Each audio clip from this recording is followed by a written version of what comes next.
Good morning. This is Good morning. This is Dr. Emma. So, this is our Monday morning live broadcast.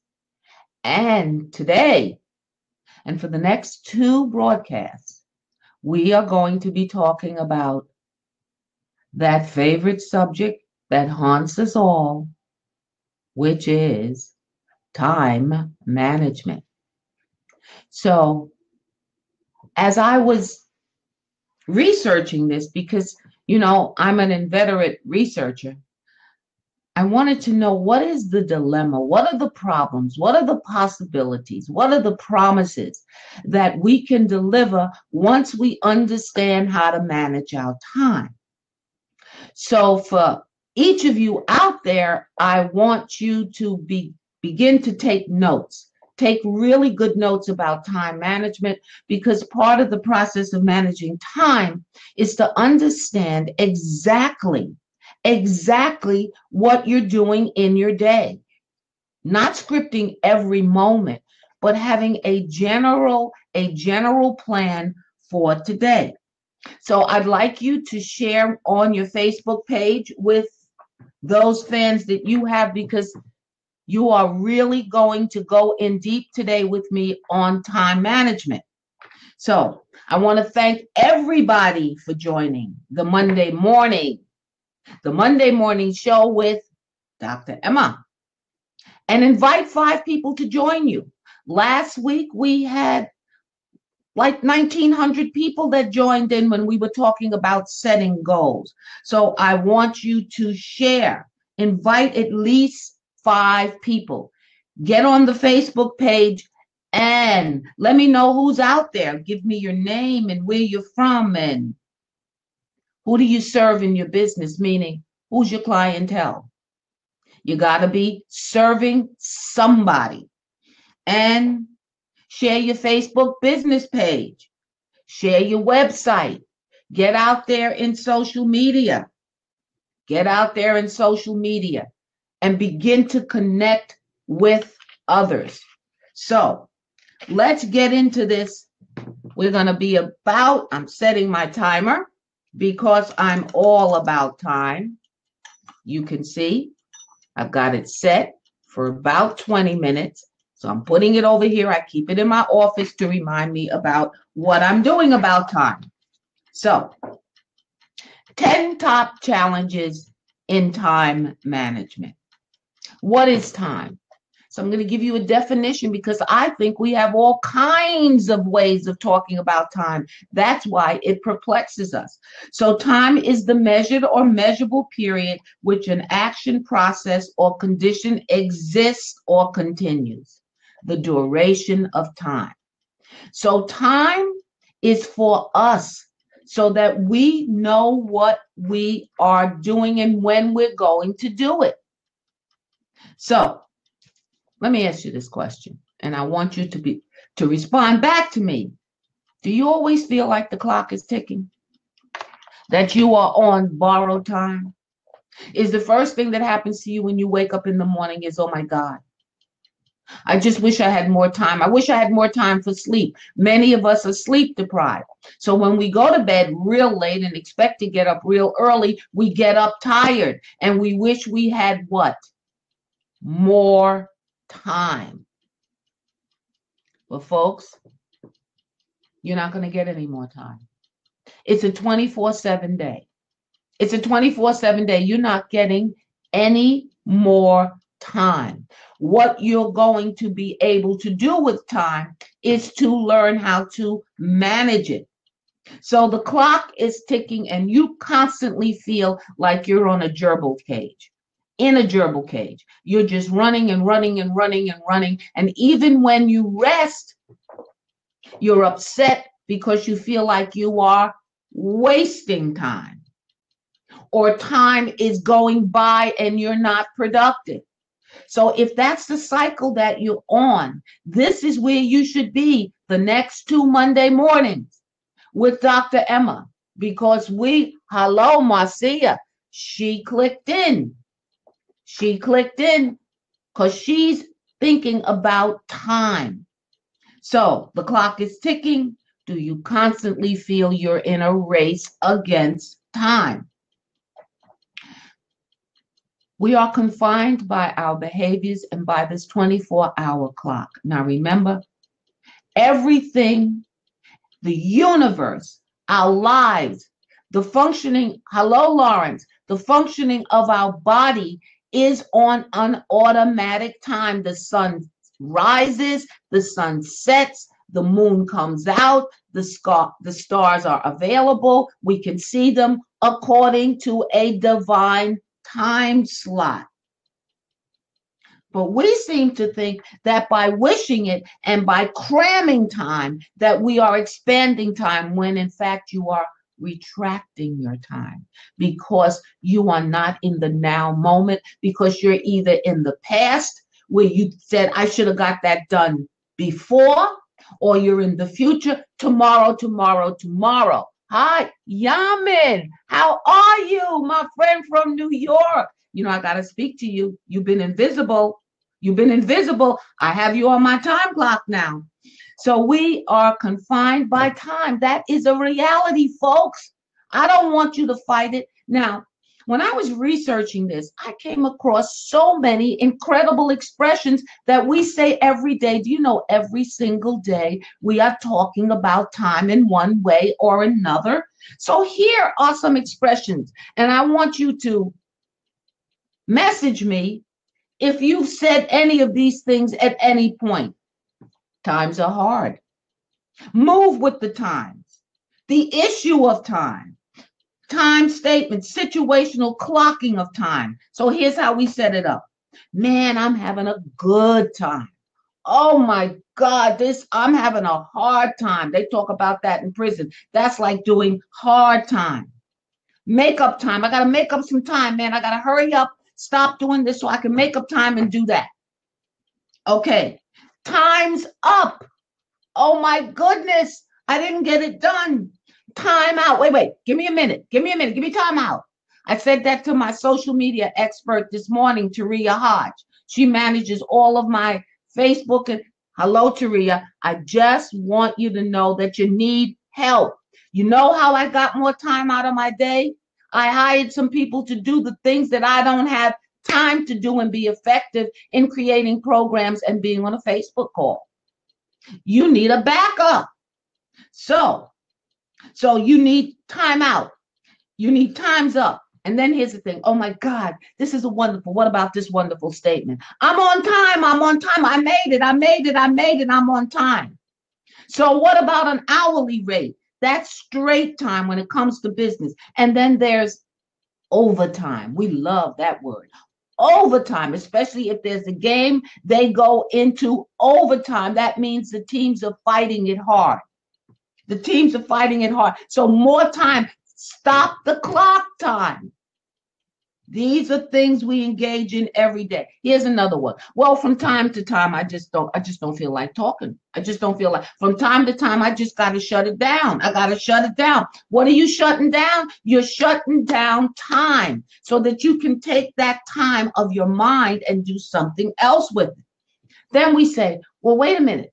You mean that you want me to do this at the same time I'm doing that? So it's the same time. That means you got to multitask. Okay, we say, wait a minute. For the time being, I'm only going to do this. I'm only going to do this for the time being. Okay. And then somebody calls you and they say, well, Emma, when are you going to get you some? You say, wait a minute. In no time. I'll have it done in no time. Okay. And then they said, Emma, you told me time and time again that you were going to get it done. And then we're watching it, a movie, the commentator comes on, maybe it's the 10 Commandments, one of my favorite movies. And Cecil B. DeMille might say, since the beginning of time, man and God have waged a war about the morality of how we live since the beginning of time. So I just shouted out to Yaman. So here's my expression to Yaman. Call me anytime, but you better call me. You better call me. You better get on my clock. You better get on my calendar. Calendar is about time. Oh, here's one. You made a mistake and you really regret it. Oh my God, if I could travel back in time and undo that. Oh my God, if I could travel back in time. Stop it, stop it, stop it. The time is going by too fast. You know how you plan that special event, and ladies out there, especially when it comes to weddings and things. You spend a year or two planning a wedding, saying yes to the dress, straightening out all the mess, sitting Uncle Bubba next to Uncle Edward because you know he can't sit next to Uncle George. You have all this time that you spent. You have about 5 hours in the venue. And the time seems to go fly. You say, my God, we spent how many ever dollars you spent, and the time is flying by. We spent 14 months planning this wedding and we got 5 hours. What happened to the time? But you notice how time flies when you're paid and you're having fun. Oh, but when you're going through difficulty, you want that thing to pass. Let's say I broke my ankle some years back. I just wanted that to hurry up. I wanted my body to hurry up and heal. But it was slow. It was like I was on slow time. Time was creeping by because I wanted that ankle to heal. So that was another hard time, but it was slow time. That year that it took my ankle to heal was the longest year because I had to readjust all of my physical activities to make up for what happened when I broke my ankle in past time. And now I had to live with it in present time. And I was waiting for future time when the cast would come off. So time stands still for no man. It can feel like it. It can speed up. You can want overtime. So I made all those points to let you know that every single day you're dealing with time. So you may think that I got this under control, Dr. Emma. I'm saying to you, if you've got it this good, then you can have it that good. Everybody can tweak their use of time. Time is an ever-present reality. So let me show you how God talks about time. You open up the book of Genesis, and what's the first scriptures that we read? The time it took the divine higher power to create the earth. He lets you know, he sets you up day one, Bible 1, first chapter. In the beginning, God created. He's letting you know, I got a time schedule. So you certainly got one. And that's what's so important. If you understand that time is given to us so that we would have enough of it to accomplish all that we have been chosen to do. So time is your friend. But I find out as I travel, and I travel a lot and I speak, that most people are rushing through their life trying to make up time. They didn't have enough time. I wish I could go back in time. Next time, what about that? Next time, I'm going to do it right. And I'm telling you that doing it right has more to do with understanding time. That you got this 24/7. Remember this. It is now about, what time is it? Took my watch off.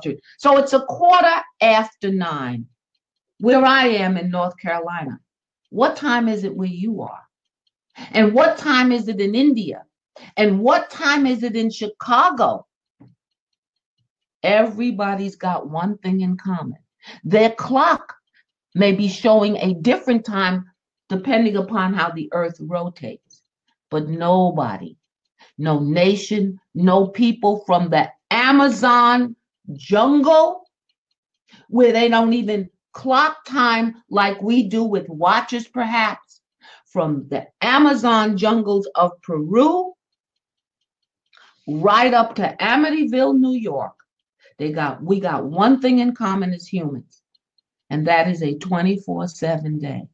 So if that was divinely established by a higher power, then you know what, folks? I want you to start hashtagging enough time. Enough time. You've got enough time. So you have to rethink this thing. Because here's what was happening to me. So I have a trip, it's planned. I just came back from a conference. And the conference before that, which was in September, and the conference before that, and the night when I go to bed, pack my clothes and all of that, get ready. Here's what I started saying. Oh my God, if I just had one more day to get ready. If I just had one more day. If I just had one more day. Oh, if only I hadn't booked that airplane flight for 9 o'clock. If it was booked at 12 o'clock, then everything would be okay. Until I saw the pattern in my own life. Folks, been there, done that. Been there, done that. That's why I chose this. Because it's common to all of us. Until I realized that my habit of trying to reorder what God has put into place wasn't going to do anything but stress me out, because I never got a divine call that he was going to give Emma another day or another hour. You got 24/7. He created the world in 7. How come we can't create our own lives in the 24/7 that he's given us? So you said, well, Miss Emma, I just can't get control of it. So I said, let me look at what's available to us. So in the year 2017, the year that's coming to an end almost, there are 52 weeks. There are 365 days in 2017. That is 8,760 hours in the year. So January offered us 744 hours and 31 days and 4 weeks. In February, 672 hours. In March, 744 hours. So let's go down to November. This month, in November, we have 720 hours. We have 30 days and 4 weeks. In December coming up, you have 744 hours, 31 days, and 5 weeks. Look at all the time that you have. Look at all the time. Now, I want you to take that time, make a list for yourself. How do I spend my time? So time is a commodity that we spend, folks. Time. How do you spend your time? Time is the biggest cash you got. Because every day you wake up, you live through that day, you got 24 hours of time to spend. How do you spend your time? Are you wasting time? Are you using time for tasks that are not relevant anymore, but you feel busy? You're doing busy work time instead of approaching what you're supposed to do that's really meaningful. So let me give you just a clue, because next week we're going to talk about all the effective strategies. But I had to get your heads right so that you can think about time as your most precious commodity. Your body works on an automatic time clock. Did you know that, folks? Did you know that? The heart beats according to a rhythm and a time. And the kidneys function. It lets you know, time to go to the bathroom, time to go to the bathroom. You don't even have to tell your body that. It tells you. It tells you. And when it's functioning right, you don't even have to think about it, because it's on a universal, automatic, divine time clock.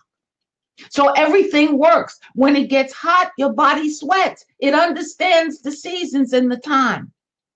When you get cold, you get chills. You don't have to tell your body, oh, it's time for chills. Your body tells you, because it's automatic. So let's line up with this internal structure that has been provided by us, by a higher power that we have in this body. Let's spend this time wisely. So I want you to think about this for next week. I mean, serious, folks. I want you to have other people join in. Make time to Facebook or call your friends and say, look, you want to know about time? Next week at 9 o'clock time, I want you to be on the air. Now, listen, folks. Here's a question. Here are the questions I want you to think about when you're thinking about time management. What am I doing well? And here's the question behind that. How am I spending my time? What am I doing well with my time? So start out by putting down those things that you kind of got managed so that, you see, my clock went off, my timer went off. So we're coming to a close. So what am I doing well with my time? Praise yourself first. Everybody got something they're doing good. If it's just the fact that you get up every day, at the same time, you brush your teeth, you got that under control. But where do you have the lost in space time? What happens after that? And then the next question is, how can I improve?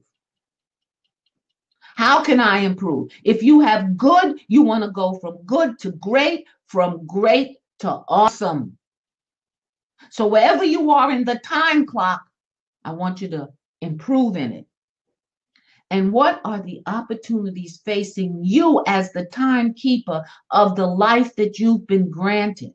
What are the opportunities facing you to redeem the use of your time? In other words, can you get more return on your time? Can you invest it better? Like when you go to the bank and you got some money to put in a CD, you want to know which one pays me the highest rate. Which bank is giving more than that bank? I was in New York, so I would fluctuate between TD Bank and Ridgewood Bank, whoever had the biggest bang for my buck, because you know what? It took me time to make that money. Have you heard that expression? And I'll leave you with this one. Time is money. Time is money. How are you spending your time? Now, folks, this is Dr. Emma. I want to give you the opportunity to text the word challenge to this number, 718-305-1426. Text the word challenge, CHALLENGE, and the number is 718-305-1426. We're closing out, and next week, I'll see you at the same time, 9 a.m. with Dr. Emma. Part 2, how to manage your time.